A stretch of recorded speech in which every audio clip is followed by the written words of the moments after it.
Nanawagan ang mga ahensya ng gobyerno sa Cebu sa kanilang mga kababayan na maging alerto at maghanda sa posibleng epekto ng Bagyong Uwan.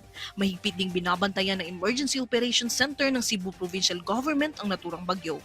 Inanunsyo naman ng Cebu Port Authority na simula alas 10 ng umaga ng Nobyembre 8 ay kansilado na ang lahat ng biyahe palabas ng Piatres. Nagbabala din ng OCD-7 laban sa pagkalat ng mga peking larawan ng mga lugar na nasalta ng Bagyong Tino na ginawa gamit ang Artificial Intelligence o AI. Ilan kasi sa mga AI-generated na larawan na kumakalat sa social media ay nagpapakita ng labis na pagbaha sa Cebu.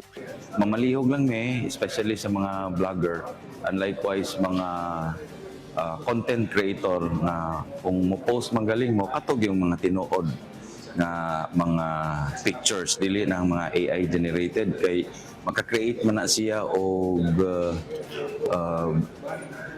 additional chaos, especially sa psychological aspect sa tao inikakita niya.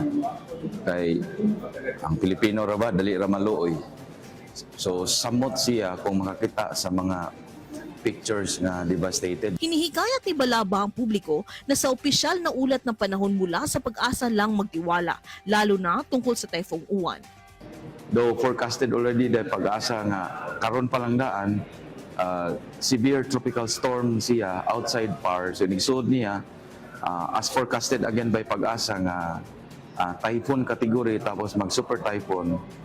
Again, for how many times giawhag jud nato ang tibuok katawhan sa atong rehiyon nga kanunay magbase sa authorized warning agency which is ang atong Pag-asa. Na dili pod mo musipyat kay halos tanang Pilipino aduna na cellphone. So kung naamoy data, tan-awa palihog ang Pag-asa website. Mula rito sa Cebu para sa Integrated State Media, Zoana Rose Lopez ng Philippine Information Agency.